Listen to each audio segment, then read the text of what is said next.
ନାନୀ ଲୋ ମୋ ଠାକୁରଙ୍କ ରାଣ ଜଗନ୍ନାଥଙ୍କ ରାଣ ତୋ ରାଣ କାହିଁ କହୁଥିଲୁ ନାନୀ ମୋର କିଛି ଦୋଷ ନାହିଁ।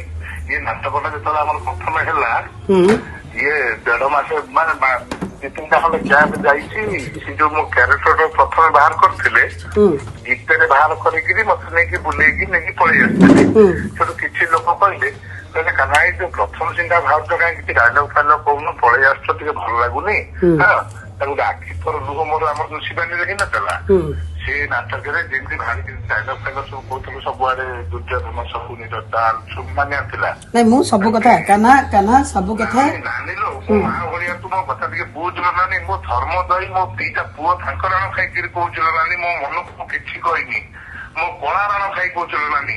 ଆଉ ମୁଁ ଆପଣ ମାନଙ୍କୁ ସମ୍ମାନ ଦିଏ। ଆପଣ ମାନେ ଆଶୀର୍ବାଦ ଦେଲେ ଆମେ ଆଗକୁ ଯାଉ। ଯାହା କଲେ ଭଗବାନ ତତେ ମଙ୍ଗଳ କରନ୍ତୁ। ଆଉ ଦିନେ ହିଞ୍ଜଡାଙ୍କୁ ଏମିତି କରିବୁ ନାହିଁ। ନାନୀଲୋ ମୋ ପୁଅଙ୍କ ରାଣ ଖାଇ କହୁছিল ନାନୀ। ହଉ ଠିକ ଅଛି। ସାର୍ କଣ ଦୀପକ ସାର୍ ଆଜି ଧୁଆମୁଳା ହେଇଯାଉଛନ୍ତି। ମୁଁ ଗୁରୁ ନିନ୍ଦା କରି ନଟି ଯାଆନ୍ତି।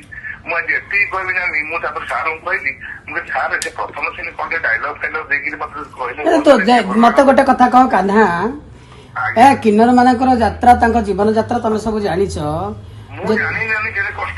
କେତେ କଷ୍ଟ ବେଳେ ଶଳା ହିଞ୍ଜଡା ତୁ କିଛି ମାନେ କୋଉ ଭଳିଆ ମାନେ ସେ କଥା ମୋ କାନ ଫାଟି ଯାଉଛି। ମତେ ଯଦି ବାଞ୍ଛକୁ ବାଞ୍ଛ କହିଲେ ବାଧିବ ଛୋଟାକୁ ଛୋଟା କହିଲେ ବାଧିବ ଯାହାକୁ ନା ପ୍ରଥମ ତ ସେଇ ଶବ୍ଦ ବିଲକୁଲ ବ୍ୟବହାର କରିବେ ନାହିଁ। କାହିଁକି ନା ତମର ଲକ୍ଷ ଲକ୍ଷ ଫଲୋଅର୍ସ ତମେ ଯାହା କୁହ ସେ କଥାକୁ ଶିଖିକି ଯାଇକି ସେମାନେ ଇମ୍ପ୍ଲିମେଣ୍ଟ କରନ୍ତି। ହଁ ତେଣୁ ଲୋକଙ୍କ ଭିତରେ ଗୋଟେ ତମେ ଆପୁ ସହିତ କରିଛ ସେ ଯୋଉ ଇଏ ସେଇଟା ମୁଁ ଦେଖିକି ଇଏ କରିଥିଲି ତମର କଲେଜ କ୍ୟାରିୟରରେ ତମେ କେତେ ମନ ଦୁଃଖ କରି କହିଥିଲ ଦେନ୍ ତାପରଠୁ ତମେ ରେଗୁଲାରଲି ଠିକ ଅଛି। Anyway thank you. ମୁଁ ପିଲାମାନଙ୍କୁ ସମସ୍ତଙ୍କୁ ବନ୍ଦ କରେ ଆଉ ରାଣୀ ପଣ୍ଡା ଆଉ ହୁର୍ସି ବାବୁଙ୍କୁ ଅନେକ ଅନେକ ଧନ୍ୟବାଦ ଦବ। ତାଙ୍କ ଲାଗି ଏପର୍ଯ୍ୟନ୍ତ ମୁଁ ଅଟକିଥିଲି।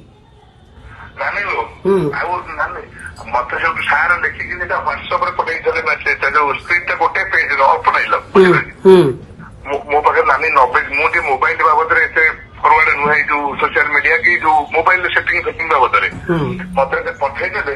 ମୁଁ ସେଇ ରାତିରେ ସେଦିନ ପିଲାମାନଙ୍କ ସହିତ ସେଟ୍ କରି କରିଦେଇଥିଲି।